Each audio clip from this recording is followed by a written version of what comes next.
இது என்ன? இதுவா களிமா. இது சொல்லுவேன். இது தெரியாது. இப்போ தானே இவ்வளோ நேரமாக சொன்னேன். என்ன வச்சு கதறின 2 நாள் நடந்து உன்னை தூக்கிட்டு போனேனே. ஆமாம்.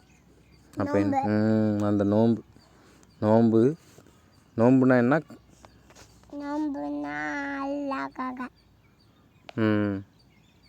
அல்லாக்காக என்ன எப்படி பண்ணணும்? நல்லா என்னதுன்னு சாப்பிட்டுட்டு நான் என்னது நான்வெஜ் மட்டும் சாப்பிட மாட்டேன்னு சொல்லணுமா? இல்லை நல்லா என்னதுன்னு தண்ணி குடிச்சிட்டு அப்படி என்னதுன்னு இருந்துட்டு பொம்பளைங்கெல்லாம் போனான்னு பார்க்கணும், நோன்பு வச்சுட்டு டிவியாக பார்க்கணும், இல்லைனா விதவிதமாக ஒவ்வொருத்தருக்கு என்னதுன்னு உனக்கு என்னென்னா ஜாக்கி சான்,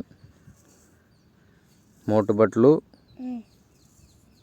இன்னும் என்னதுன்னு நிறைய பொம்பளைக்கு சீரியல், அந்த சீரியல் இந்த சீரியல், இன்னும் சில பேருக்கு என்னதுன்னா அவ்வளோ தூரத்துக்கு வெளிநாட்டில் போய் இங்கே இருக்கவங்களாம் ஆம்பளை இல்லை இவங்களெல்லாம் என்ன அவுத்து காட்டி பொட்டையாக்கிட்டாங்கன்னு வேறு ஒரு நாட்டில் மொழுன்னு என்னன்னு கொரியன் சீரீஸ்ன்னு வதன்னு கொரியன் சீரியஸாக உட்காந்து பார்க்குறது பொழப்பு இன்னும் பல பேருக்கு. அப்படியே விரல் தேஞ்சிக்கிட்டே இருக்க அளவுக்கு அப்படியே உருட்டிகிட்டே இருக்கணும். இன்ஸ்டாகிராம், ஃபேஸ்புக், மயிறு, மட்டை, லொட்டு, லொசுக்கு இப்படின்னு இதெல்லாம் தான் என்ன இதுன்னு இதெல்லாம் பண்ணுறதுக்கு தான் வந்தோம். தின்னுட்டு இன்னொரு சில பேர் திங்கிறது மட்டுமே நோக்கம். தின்னு இங்கே தின்னலாம், இங்கே நல்லாயிருக்கும், இங்கே அள்ளி தின்னுங்க, இங்கே தின்னுங்க.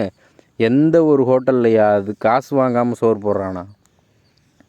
இல்லை எந்த ஒருத்தனாவது என்னதுன்னு சமைக்கிறது? இவங்களுக்கெல்லாம் வரவங்க எல்லாருக்குமே என்னதுன்னு வயிறார என்னதுன்னு நல்லா சாப்பிட்ணும், ஆரோக்கியமாக இருக்கணும், ஸ்ட்ரென்த்தாக இருக்கணும். ஒரு தண்ணியை என்ன இதுன்னு எவ்வளோ தூரத்துக்கு என்னதுன்னு நல்ல எண்ணத்தில் வைக்கிறாங்களா?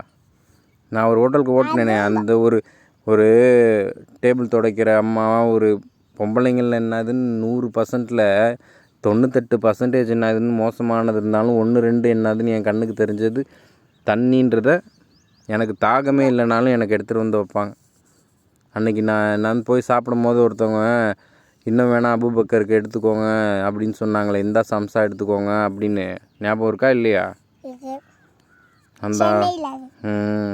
அந்த ஹோட்டலில் அந்த மாதிரி ஒரு தண்ணியில் என்னதுன்னு உன்னோட அந்த எண்ணம் நல்ல எண்ணத்தோடு இவன் இவ்வளோ உழைக்கிறானே அப்படின்னு ஒரு கிளாஸ் தண்ணியில் அந்த ஸ்ட்ரென்த் இருக்கும். உனக்கு எண்ணத்துக்கு தான் அந்த சோறு நல்லா வருதோ, உன்னோட எண்ணத்துக்கு தான் அந்த தண்ணியை ஆரோக்கியமாகிறதோ.